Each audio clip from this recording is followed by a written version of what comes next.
You know, hunting fitness has an unsung hero, and that unsung hero's name is strength endurance. And I think that it's unsung because most people don't even know what the hell it is.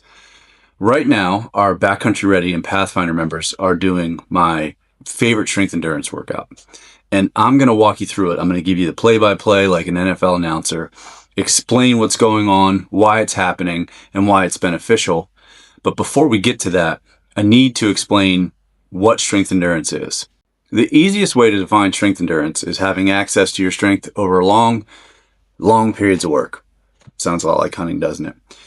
Now, what that means is you still have access to your higher threshold motor units to generate force without fatigue. That's the really nerdy way to say it.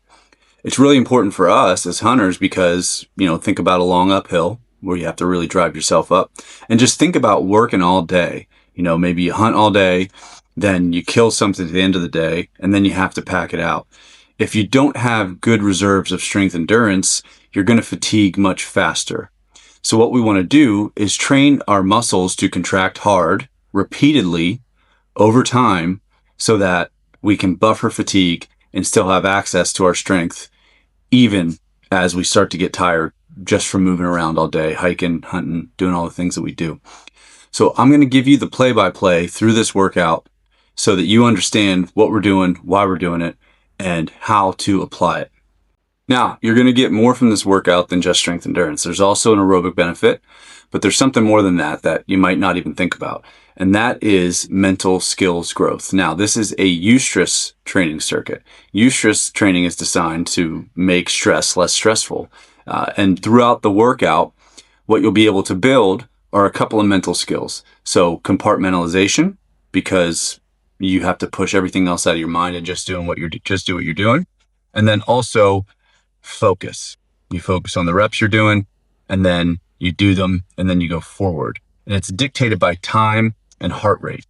Now, we do this for an extended period of time. The one that you're going to see here, I'm only going to show you a handful of minutes of it, but the entire circuit went for 25 minutes. And throughout the course of this phase, we'll work up to 35 minutes. Now, just seeing that time on the clock can cause some stress. You want to close the distance between that time, and you have to learn how to let that go and just be where you're at. And then we also focus on heart rate. We have to keep our heart rate under 150 at all times. So we do the work, we rest when we need to rest, we go when we need to go, we push everything out of our minds except the thing that we have to do. So we compartmentalize and we focus.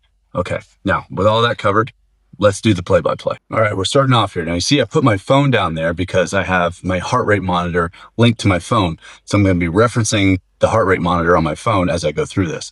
So we're starting with split squats, 3 reps, okay? Moderately to heavy weight because we do want to access our strength, right? So we're not turning this into a muscular endurance thing where we're just flying through it. We need to have access to our strength, so we have to use at least moderately heavy weight to get those muscle fibers to fire. And you're going to see me keep touch that damn phone screen because I'm using Strava, and Strava goes black on your screen when you're not using it for some reason. Go into a half kneeling overhead press. Now, this is a great movement because it builds core strength, shoulder strength, pressing strength, all of that. And so that's why we like to include it. Another option in this workout was a single arm dumbbell bench press. I like that a lot too because it trains your core to fight rotation, which is important when you have a pack on your back. So you notice I pull everything back, I stand up. Now I check my heart rate. It looks like I'm ready to go. So I'll be able to keep it under 150. So I got back into the workout. So this is a kickstand RDL, 3 reps, heavier weight, heart rate looks good. So I keep going, 3 reps on the other side. Put those suckers down after I do this leg. And then I go over and hit that goddamn screen again and wait to see where my heart rate's at. Okay, so we're keeping it under 150. And then we get into bent over rows. So we have a balanced setup here, right? So 1 lower body push, 1 lower body pull, 1 upper body push, 1 upper body pull. So we're training with balance with this. We're not accentuating one muscle group. We just want to make sure that we're hitting everything throughout the body to train for balance. Now you notice I pause. I'm waiting for my heart rate to go down.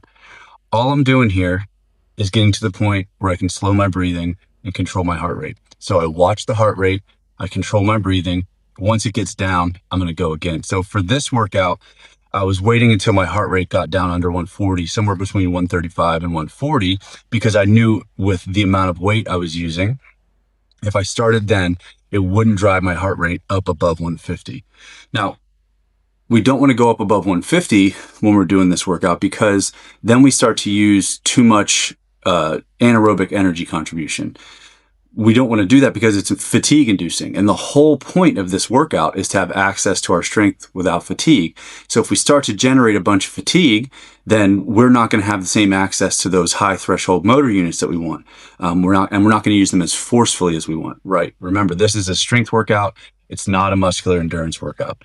So we're back to the half kneeling overhead press. The big thing with these is if you notice my arm comes down and it's straight right in front of my body. So you want to think about how a rocket ship would fly. Rocket ship flies like this, and then it goes straight up. We don't want to be here. We don't want to be here. We want to be here. Okay. Again, back to the breathing. Now this is where we start to see the compartmentalization. You notice during that first round or two, I was going much faster. Sometimes it takes a little bit to get your heart rate up to the place where you need it to be to get the stress. And so now it's starting to rise. So I have to take longer breaks between sets. But all I do is I just stand there and I focus on my breathing and I watch my heart rate drop. Then the only thing I'm thinking about when I go into the reps is doing the reps as well as I can. So you control your breathing, you focus on what you can control, and then you focus on doing the reps to the best of your ability. Okay. Then just let the heart rate come down and we go again. We're going back to rows now. Again, heart rate comes down. You don't have to let it drop as much typically on the upper body exercises because they're not going to jack their heart rate up as much as the lower body exercises will. More muscle mass in your lower body.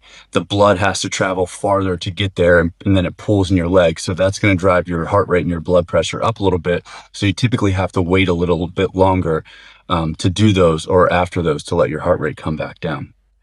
When we go back to the top of the order, I'm not sure how many rounds I did. Honestly, I didn't do a good job tracking rounds during this one, but I did a bunch of them.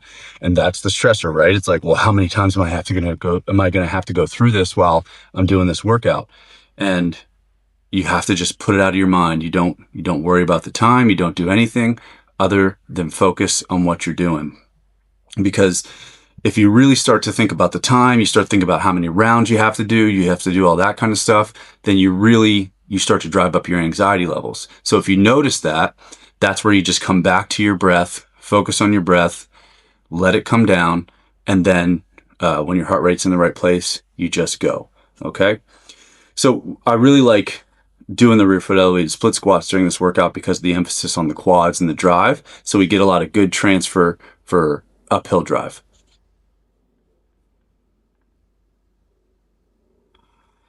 Now here we have the goblet step up. So after we do the circuit, we go into another circuit, and this is called our movement restoration circuit. I like these because we do a lot of hip flexor work throughout the year, and this turns that into movement and something similar to what we might do when we're out hunting, getting up off one knee, getting up off both knees.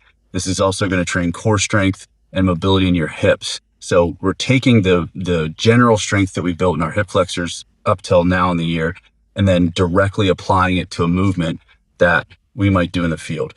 I don't have a ton of weight here. I have 53 pounds in my hands, and it's plenty to do the movement well. We're really not trying to focus on leg strength or anything like that. It's mostly we're just training our core to stay stable, we're training our hips to move, and we're training our hip flexors to pull our thigh up so that we can get up off the ground. After that, we go into hanging. I'm only going to show you like 15 seconds of this, I think, but we do it for 30. Grip strength, hugely important for health and for a lot of the things that we do, but also we're doing a lot of training with our rucks on right now. And so adding in some spinal decompression throughout the week is a big thing to just get your spine to relax, keep your back healthy, and keep you feeling good. So we add this in on this day as part of our movement restoration. You see me trying to crack my back on that one there. So it's really good to just include hanging into your workouts throughout the year, honestly. Then we go on to, this is a bear crawl shoulder tap. Now, they had options. You could do this or you could crawl. We have to crawl sometimes when we're hunting, right? Whether we're going up a steep uphill or we're stalking in. Also, this is a great core anti-rotation movement. So it will train you to fight the rotation of your pack, even in whatever position that you're in. So we want that anti-rotation training. It also is great for shoulder stability and shoulder health and things like that. So we have this coming after the hanging. We hung, we got our spine loosened up. Okay, now let's make things nice and stable and fight rotation as we get loose. Now this is the rounded back step up. These are great for a couple of reasons. I'm just going to show you one side. We're doing 10 reps each side. Now my spine doesn't round super great because I have a fucked up upper back, so you don't see as much rounding in my lower back. But what we're doing here is we're putting a lot of stress on the quads, which is great for uphills and for downhills. We're also putting our back into a rounded position, so it's used to that stress. We're not always going to have perfect spinal positions, and so we're training our back to handle the stress of our pack while we train our quads to handle the stress of uphill and downhills. And then we have our suitcase marching.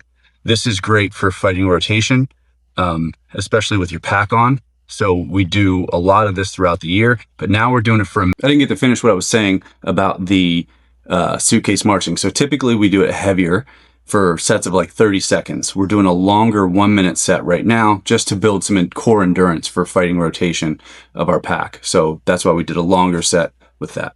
Now, strength endurance is huge for hunters. Training it the right way is also huge for hunters, as are skills like mental skills like compartmentalization and focus. So workouts like this are great for during the preseason to give you access to your strength for a long day of hunting, to keep you to train your body to fight fatigue. But then, you know, adding in the element of the time and then heart rate and breathing, and really it almost becomes like a meditation. It pulls everything else away and you can just focus on the thing you're doing and learn how to compartmentalize, learn how to drive down your anxiety from the stressor of the time, and also just do the damn thing you're doing right in front of you. So if you're not doing any strength endurance work, I would tell you that it'd be a really good idea to do some. And also use your mental skills as you train, because you're going to need them on the mountain. Okay. And that is all for this video. There's a free hunting fitness assessment. I put that in the show, not the show notes. This isn't a podcast. In the description of the video. It'll test your muscular endurance. It'll test your strength. It'll test your mobility, and it'll test your aerobic system and also your efficiency under load, things that we all need as hunters. And you'll find your weak points, see what the strengths are that you already have, and know what you need to work on between now and hunting season, and even continue developing throughout the training year.